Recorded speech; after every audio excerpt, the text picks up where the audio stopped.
नमस्कार, आप देख रहे हैं सत्ता की परख। लोकसभा चुनावों के बाद एक बार फिर 7 राज्यों की 13 विधानसभा सीटों पर उपचुनाव में इंडिया गठबंधन और एनडीए के बीच मुकाबला देखने को मिल रहा है। 13 विधानसभा सीटों पर 10 जुलाई को मतदान हुआ था, जिसकी आज 13 जुलाई को मतों की गिनती हो रही है। जिन राज्यों में उपचुनाव के लिए मतदान हुआ था उनमें पश्चिम बंगाल की 4, हिमाचल प्रदेश की 3, उत्तराखंड की 2 और बिहार, मध्य प्रदेश, पंजाब और तमिलनाडु की एक सीट शामिल है। 13 विधानसभा सीटों पर 121 उम्मीदवारों मैदान में थे। जब सबसे दिलचस्प तो ये है कि हिमाचल प्रदेश के मुख्यमंत्री सुखविंदर सिंह सुक्खू की पत्नी कमलेश ठाकुर 13 विधानसभा सीट से विजयी घोषित हुई है।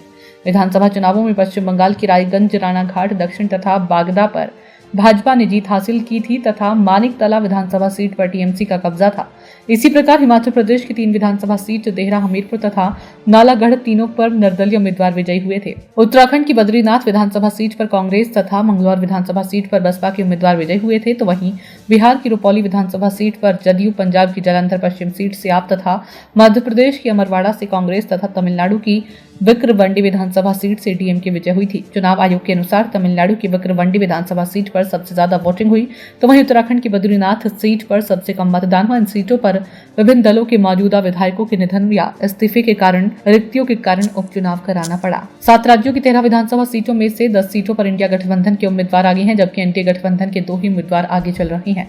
चुनाव आयोग ने उपचुनाव वाली सीटों पर नतीजे घोषित हो चुके हैं। इनमें से हिमाचल प्रदेश व उत्तराखंड में कांग्रेस ने 2-2, पश्चिम बंगाल में टीएमसी ने 4, पंजाब में व आप ने एक सीट पर जीत दर्ज की है। मध्य प्रदेश में भाजपा, बिहार में निर्दलीय तथा तमिलनाडु में डीएमके ने 1 सीट पर विजय हासिल की।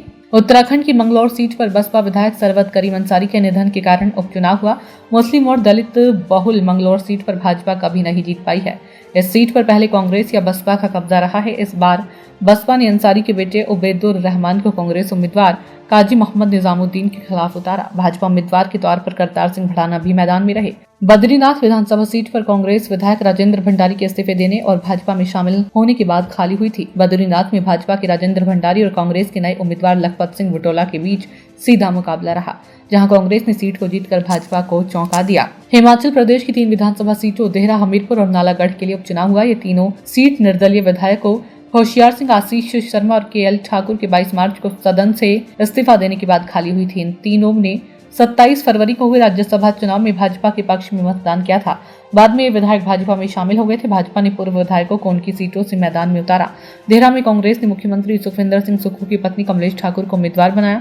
उनका मुकाबला भाजपा के होशियार सिंह से रहा। होशियार सिंह उन 9 विधायकों में से एक है जिन्होंने राज्यसभा चुनाव में कांग्रेस उम्मीदवार के खिलाफ मतदान किया था। सीएम सुक्खू के गृह जिले हमीरपुर में पूर्व निर्दलीय विधायक आशीष शर्मा का मुकाबला कांग्रेस के पुष्पेंद्र वर्मा से रहा। नालागढ़ में पूर्व निर्दलीय विधायक केएल ठाकुर का मुकाबला कांग्रेस के हरदीप सिंह बाबा से रहा। भाजपा से बागी हरप्रीत सैनी के मैदान में उतरने से मुकाबला त्रिकोणीय माना जा रहा था। हरप्रीत ने निर्दलीय के तौर पर चुनाव लड़ा। हाल ही में हुए लोकसभा चुनाव में भाजपा को तीनों विधानसभा क्षेत्रों में बढ़त मिली थी। पश्चिम बंगाल की जिन 4 सीटों पर चुनाव हुए, जिनमें रायगंज, राणाघाट, दक्षिण बागदा और मानिकतला शामिल है। टीएमसी ने 2021 के पश्चिम बंगाल चुनाव में मानिकतला सीट जीती थी। वहीं मुख्य विपक्षी दल भाजपा ने रायगंज, राणाघाट, दक्षिण और बागदा में जीत हासिल की थी। बाद में भाजपा के विधायक टीएमसी में चले गए। फरवरी 2022 में मौजूदा टीएमसी विधायक साधन पांडे की मृत्यु के कारण मानिकतला उपचुनाव हुआ। टीएमसी ने साधन पांडे की पत्नी सुप्ति को सीट से मैदान में उतारा। भाजपा ने अखिल भारतीय फुटबॉल महासंघ के अध्यक्ष कल्याण चौबे को मानिकतला से, मनोज कुमार विश्वास को राणाघाट दक्षिण से, विनय कुमार विश्वास को बागदा और मानस कुमार घोष को रायगंज से मैदान में उतारा।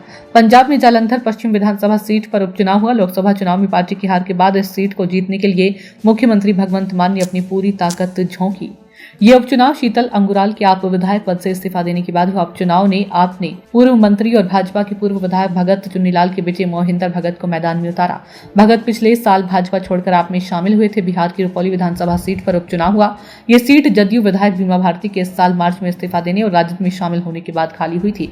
रुपौली विधानसभा सीट के उपचुनाव में बीमा भारती राजद प्रत्याशी रही, तो दूसरी तरफ इस सीट पर एनडीए की ओर से जदयू ने कलाधर मंडल को टिकट दिया। तो वहीं लोजपा रामविलास से बागी होकर शंकर सिंह ने निर्दलीय चुनाव लड़ा। तमिलनाडु में विक्रवंडी विधानसभा सीट का उपचुनाव डीएमके विधायक एन उगाद जयंती के निधन के बाद ये सीट खाली हो गई थी। डीएमके ने अन्नियूर शिवा को अपना उम्मीदवार बनाया था। सत्ता की परख के लिए अवधेश कुमार सिंह की ये रिपोर्ट।